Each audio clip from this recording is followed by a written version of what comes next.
Dear students, welcoming once again to my online class. দেখো আজ একটা আমরা গুরুত্বপূর্ণ বিষয় আলোচনা করতে চলেছি। একাদশ শ্রেণীর পাঠ্য বিষয়ের মধ্যে অন্তর্ভুক্ত ও হেনরি রচিত জিমি ভ্যালেন্টাইন এই গদ্যাংশটুকু আজকে আমরা আলোচনা করব। এ ব্যাপারে প্রথমে একটু লেখক ও হেনরি সম্পর্কে বলে নেওয়ার প্রয়োজন আছে।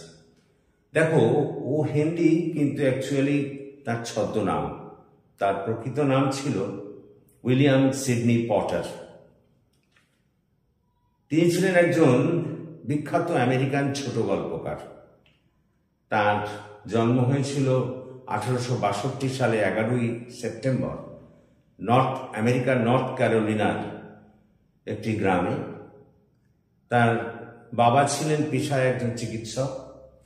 তিনি তার মাকে অতি অল্প বয়সে, মাত্র 3 বছর বয়সে তিনি তার মাকে হারিয়েছিলেন। মা যক্ষা রোগ দ্বারা আক্রান্ত হয়ে মারা গিয়েছিলেন। এরপর তিনি বাবার সঙ্গে তার ঠাকুরমার বাড়ি চলে যান এবং সেখানেই তিনি পড়াশোনা করেন। পিসির কাছে পড়াশোনা করেছিলেন তিনি, এবং তার জীবনটা কিন্তু নানা ঘাত প্রতিঘাতে পরিপূর্ণ ছিল। তিনি প্রথমে কাকার ওষুধের দোকানে কাজ করতেন। পরবর্তীকালে তিনি কখনো ফার্মাসিস্ট হিসেবে কাজ করেছেন, কখনো বা আবার ব্যাংকের একজন কর্মচারী হিসেবে কাজ করেছেন, ড্রাফটম্যান হিসেবে কাজ করেছেন, সাংবাদিক হিসেবে কাজ করেছেন। এমনকি অর্থ তছরূপের দায়ে তাকে 3 বছরের কারাদণ্ড ভোগ করতে হয়েছিল। এই ছিল আমাদের উইলিয়াম সিডনি পটার তথা ও হেনরির জীবন চরিত। এবং এই বহু বিচিত্র অভিজ্ঞতার মধ্যে দিয়ে যাওয়ার ফলে তিনি নানা ধরনের গল্প, বিশেষত ছোট গল্প আমেরিকান সাহিত্যে রচনা করেছিলেন। তার বিখ্যাত সাহিত্যকর্মগুলির মধ্যে cabbages and kings, the 3 ingredient, the last leap, the gift of the magi, roads of destiny প্রভৃতির মতো গল্পগুলি সবিশেষ উল্লেখযোগ্য। তো আজ আমরা তারই লেখা ছোট গল্প জিমি ভ্যালেন্টাইন এই অংশটুকু আজকে আমরা আলোচনা করব। দেখো, আমি এই গল্পটি প্রথমে এর সারমর্মটুকু বাংলায় বলে নিই, তারপর আমরা লাইন বাই লাইন ডিসকাশন করব এবং একই সঙ্গে এর থেকে যে সমস্ত কোশ্চেন বা প্রশ্ন হতে পারে সেগুলি আলোচনা করব। তো আজ আমরা এই গল্পটার সারমর্ম বা সারাংশটুকু আমরা জেনে নেব বাংলায়। দেখো, এই জিমি ভ্যালেন্টাইন গল্পটি মূল চরিত্র হলো কিন্তু জিমি ভ্যালেন্টাইন। সে একজন দক্ষ সিন্দুক চোর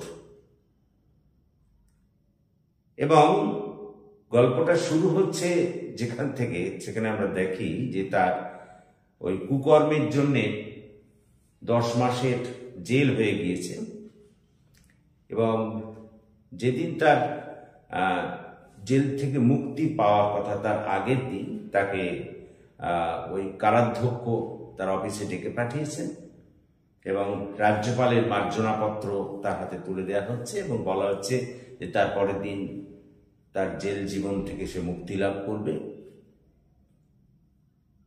এবং কারাধ্যক্ষ তখন তাকে এই সদুপদেশটুকুও দিচ্ছেন যে এইরকম ধরনের কুকর্ম ছেড়ে দিয়ে জিমি ভ্যালেন্টাইন যেন সৎ পথে একজন সৎ মানুষ হিসেবে জীবনযাপন করেন, এটুকু তিনি তার এই জিমি ভ্যালেন্টাইনকে এই উপদেশটুকু দিচ্ছেন বা পরামর্শ দিচ্ছেন। এরপর আমরা এই গল্পে দেখি যে পরের দিন জেল থেকে মুক্তি লাভের পরে প্রথমে সে একটি রেস্তোরাঁ বা রেস্টুরেন্টে গিয়ে ওঠে, প্রাতরাশ্বাস। তারপরেই সে ডোলানের উদ্দেশ্যে যাত্রা করে, ট্রেনে চড়ে এবং যে বাড়িতে থাকতো সেই বাড়িতে গিয়ে তার যেসব ওই চৌর্যবৃত্তির জন্য যে সমস্ত যন্ত্রপাতি ছিল সেগুলিকে সুটকেসে করে গুছিয়ে নিয়ে ওখান থেকে ওই যে স্থান ছেড়েছে চলে আসে। এবং তারপরে পর এই জিমি মুক্তির পর, জেল থেকে মুক্তির পরে বেশ কিছু সিন্দুক চুরির ঘটনা ঘটে এবং বিখ্যাত গোয়েন্দা বেন প্রাইস তিনি বুঝতে পারেন যে এইসব কাজের পশ্চাতে কিন্তু জিমি ভ্যালেন্টাইন আছেন। কারণ যে সমস্ত চুরির ঘটনা ঘটেছে সেখানে যে নিদর্শন পাওয়া গিয়েছে তাতে জিমি ভ্যালেন্টাইনের চৌর্যবৃত্তির স্বাক্ষর পাওয়া যায় বা প্রমাণ পাওয়া যায়। তো যাই হোক, এরপর জিমি ভ্যালেন্টাইন একেবারে চলে যান ওখান থেকে, মানে ওই স্থান ত্যাগ করে তিনি চলে আসেন এলমোর বলে একটি ছোট্ট শহরে।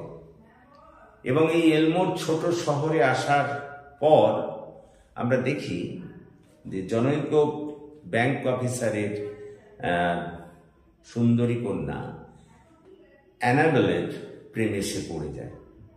অ্যানাবেলের প্রেমে পড়ে যায় এবং সে ঠিক করে সে আর এই চৌর্যবৃত্তিতে লিপ্ত হবে না, চুরি আর করবে না, ছেড়ে দেবে।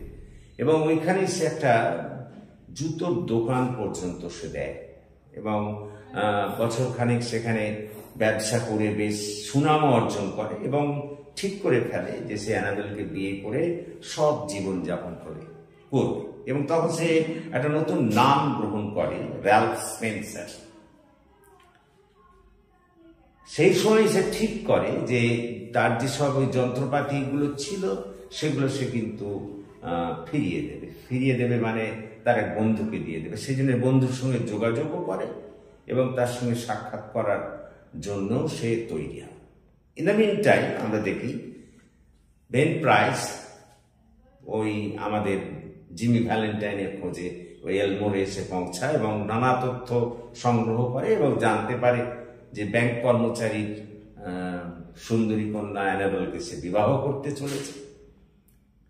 এইসব তথ্য সে ওখান থেকে সংগ্রহ করে এবং আমরা পরে দেখি যে জিমি ভ্যালেন্টাইন তার ওই সব চুরির জিনিসপত্র, মানে চুরি করার যে যন্ত্রপাতি, সেই সুটকেসটি তার বন্ধুকে দেওয়ার জন্য ওই শহর ছাড়ার জন্য তৈরি হয়।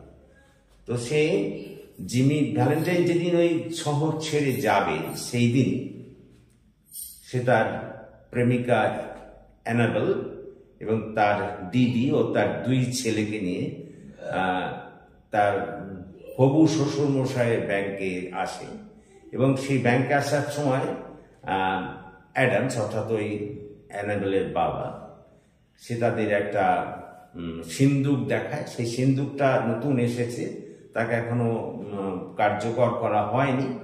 তো সেখানে সেই সিন্দুকটাকে দেখায়। সেই সিন্দুকের কাছে খেলাধুলোর সময় তার দিদির দুই মেয়ে, ছোট মেয়ে, বাচ্চা মেয়ে, তার মধ্যে বড় মেয়েটি ছোট মেয়েকে ওই সিন্দুকের ভেতরে ঢুকিয়ে লক করে দেয়, মানে লক পড়ে যায় আর কি।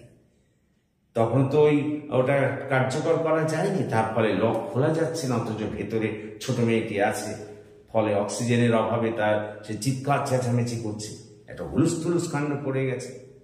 তখন অ্যানাবেল জিমিকে বলে যে করে হোক আমাদের ওই মেয়েকে মানে বাঁচাও, অর্থাৎ দিদির ওই মেয়েকে বাঁচাও। সেই সময় র্যালফ স্পেন্সার, মানে আমাদের জিমি ভ্যালেন্টাইন, দেখলো যে এখনই যদি সে ওই মেয়েটিকে ওই খুলে বাঁচায় তাহলে তার ওই সে যে সিন্দুক চোর তার একটা প্রমাণ সকলেই পেয়ে যাবে। তৎসত্ত্বেও সে কিন্তু ওই সব কিছু উপেক্ষা করে ওই চাবি ভেঙে কিন্তু ওই বাচ্চা মেয়েটিকে বাঁচায়। এবং ঠিক সেখানে কিন্তু ওই বেন প্রাইস উপস্থিত ছিলেন। তখন আমাদের জিমি ভ্যালেন্টাইন বুঝতে পারলেন যে বেন প্রাইসের কাছে তিনি প্রায় ধরা পড়ে গেছেন। তো সেই কারণে তার কাছে আত্মসমর্পণ করার জন্য তার দিকে তিনি এগিয়ে যান। কিন্তু জিমি ভ্যালেন্টাইনকে গ্রেপ্তার না করে, তাকে চেনার না ভান করে, সেখান থেকে আমাদের বেন প্রাইস সেই স্থান ত্যাগ করে চলে যান। এইখানে এই গল্প শেষ হচ্ছে। তো দেখো, এই গল্পটির মধ্যে দিয়ে আমরা দেখি জিমি ভ্যালেন্টাইনের মতো একজন দাগী আসামি কিভাবে আবার সৎ জীবনযাপন করতে শুরু করার পথে ফিরে আসে, কিভাবে সে সৎ পথে জীবনযাত্রা চালানোর একটা পরিকল্পনা করে বা কিভাবে আবার সৎ মানুষে পরিণত হতে চায়, তার কাহিনী এখানে ও হেনরি তথা উইলিয়াম সিডনি পটার আমাদের সামনে তুলে ধরেছেন। তো দেখো, এই হলো আমাদের গল্প বা কাহিনী। এখান থেকে যেসব প্রশ্নগুলো আসে সেই প্রশ্নগুলোর মধ্যে আমরা বলি যে জিমি ভ্যালেন্টাইনের ক্যারেক্টার তো লিখতেই দিতে পারে। এছাড়াও ওই যে যখন ওই ছোট মেয়েটি ওই আলমারির মধ্যে সিন্দুকের মধ্যে আটকে গিয়েছে, তাকে খোলা যাচ্ছে না, সেই পরিস্থিতির ওপরেও কিন্তু একটা প্রশ্ন হতে পারে। বা কেন জিমি ভ্যালেন্টাইন আবার তার ওই এতদিনের পেশা ছেড়ে সৎ পেশায় বা সত্যতার সঙ্গে জীবনযাপনে প্রবৃত্ত হলো, সে বিষয়েও সব প্রশ্ন হতে পারে। তো আমরা এর পরের দিন লাইন বাই লাইন এটার এক্সপ্লেনেশন করব এবং ওই সব প্রশ্নগুলো এক এক করে লেখাতে থাকবো। আজকে তোমরা এই যে গল্পটা বললাম এটা একটু স্মরণ করার চেষ্টা করো, কারণ গল্পটা না জানলে, গল্পটা না মনে রাখতে পারলে কিন্তু কিছুতেই তোমরা প্রশ্ন লিখতে পারবে না। সুতরাং that's all for this day. তোমাদের কাছে আবারও বলার আমার যে তোমরা আমার এই চ্যানেলটিকে সাবস্ক্রাইব করো, বন্ধুদের মধ্যে আমার এইগুলিকে শেয়ার করো, আমার পাশে থাকো, আমার এই চ্যানেলটিকে গ্রো করতে তোমরা সাহায্য করো। আমার মনে হয় যে যদি আমরা এইভাবে এগিয়ে যেতে পারি তাহলে তোমরা উপকৃত হবে।